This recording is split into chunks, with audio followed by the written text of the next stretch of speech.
पहले तो एहराम फुनने वाले जो एहराम होते हैं, आप उनको यहाँ पर वो फुन्नों को कट कर दें, वरना होता क्या है, आप बनने के बाद नीचे का फुन्ना वज़ू खानों में, तहारत खानों में सब पानी में लटक जाता, एहराम ख़राब हो जाता। तो बेहतर ये है, जो भी एहराम आप ले रहे हैं तुवाल का लीजिए तो वो बहुत बेहतर रहेगा। आप हरक का लेंगे, पसीना आते ही जिस्म नज़र आता, तो गैर ज़रूरी की परेशानी है वो एहतियातन साथ रख लीजिए। लेकिन ये तुवाल के एहराम के फुन्ने दो तरफ से भी निकाल दीजिए। अब ये जो है, ये दो कोनों को ले लीजिए। उसके बाद ये पहला कोना, क्या करें भैया, तो टेढ़ा रिंगा, ये सीधे कोने को आप ये कमर की हड्डी की तरफ लेके यहाँ तक लेके जाना, और ये दोनों पैर खोल के ठहरना। आप सुनिए, ठहर के फिर इसको जो है ये इधर लेके आ लेना। उसके बाद इसको बेल्ट लगा लीजिए या इसको जो है ऐसा मोड़ लीजिए। उसके बाद पैर अपने करीब कर लीजिए। अगर आप पैर करीब करके एहराम बनेंगे तो ना सजदा कर सकते हैं ना रुकू कर सकते।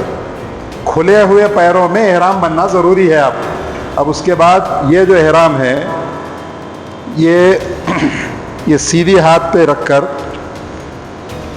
ये बाएं हाथ पे रखकर इसको जो है ये आप इस तरह ओढ़ लें। ये सिर्फ हरम के अंदर जाने तक आपको इसी तरह रहना है। जब आप तवाफ शुरू करेंगे तो आप क्या करेंगे, तवाफ से पहले आप इसको बगल के नीचे से निकाल के, ये एक मोहडा आपका खुला रहना ज़रूरी है। पूरे 7 चक्कर आपको मोहडा खुला रख के तवाफ करना है। जब उसके बाद सही को जाएंगे तो फिर आप सही पे जब जाएंगे, सफ़ा पे जाएंगे, तो फिर आप ये मोहडे को बंद कर देंगे। अब कई लोग जो है बगैर मोहडे के साथ ही चलते हैं, तो यहाँ पे जो बताया गया है उस पर ही अमल करिए।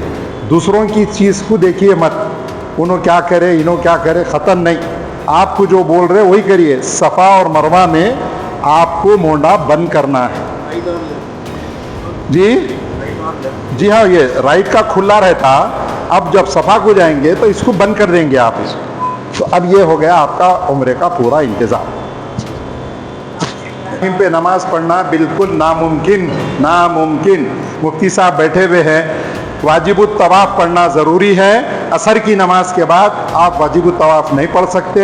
नो डाउट मगरिब से पहले आप तवाफ़ कर चुके हैं, लेकिन वाजिबुत तवाफ़ मगरिब की नमाज के बाद आपको अदा करना है, जो भी 2 रकात है। और हरम में कहीं भी पढ़ो, आपको जो है तवाफ़ जो है आपको पढ़ना ज़रूरी है। मुकाम इब्राहिम का ने जगह मिल गई ठीक, लेकिन अब तो रश इतना है, आपको कहीं भी हरम में नमाज पढ़ ली है तो आपको सवाब मिल जाता है।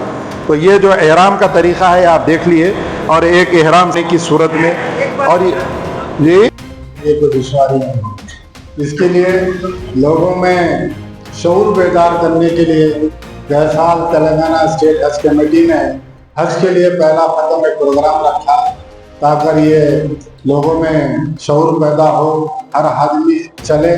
तो इस साल भी हमने बाग़याम में हैदराबाद के लिए और अज़ला के तमाम हज सोसाइटीज़ को कहा कि आप लोग आज़मीन को रोज़ सुबह में ख़ास तौर पर औरतों को, आप देखिए अल्हम्दुलिल्लाह इस साल नौजवान लोग ज़्यादा हैं। आप 1 साल पहले, 2 साल पहले, 3 साल पहले देखिए, जब हज का प्लेन जाता है 15-20 ज़ईफ़ हज़रात जाने के बाद 1-2 नौजवान नज़र आते थे। लेकिन अब मैं परसों काम देख रहा था, नौजवानों में अच्छी एक मैसेज पहुंचा है कि जवानी का हज, जवानी की बात अल्लाह पसंद करता है। जब तक हमारे हाथ पांव सलामत है तो हम भी हज कर सकते हैं और दूसरों को भी हम जो है वहाँ पर मदद कर सकते हैं। बहरहाल कहने का मतलब ये है कि अभी से आप लोग पैदल चलने की आदत डालें।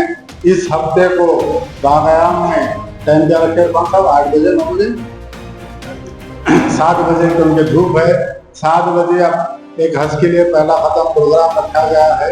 उसमें चलने से दूसरे भी जो आबादी के यहाँ से 4,500 लोग जा रहे हैं, यहाँ पर 1,000-1,500 आदमी है। लेकिन ये मैसेज दूसरे हाजियों तक भी गया, ये मैसेज जो प्राइवेट टूर से जा रहे हैं उनके पास भी गया, तो ये अच्छा मैसेज जाएगा, क्योंकि हमको हमारी सेहत भी सही रखना है। और एक दो बातें टेक्निकल बात मैं आपको बोलता हूँ, अपनी तकरीर को खत्म करूंगा। अब जो इस साल सऊदी गवर्नमेंट ने सेहत पर काफी सख्ती से काम किया है, जब तक आपका हेल्थ सर्टिफिकेट नहीं दिया जाएगा तब तक आपको वैक्सीनेशन नहीं देना। अब ऐसे भी इत्तलात आ रहे हैं, लोग वैक्सीन करा रहे हैं लेकिन उनके बुक पर वो टैग नहीं चिपका ले रहे हैं, उसको चिपकाने की जरूरत है। दूसरी बात, 48 आवर्स यानी 48 घंटे पहले आपको आना था, इस साल आपको जो है 24 घंटे पहले ही रिपोर्टिंग करने की जरूरत है।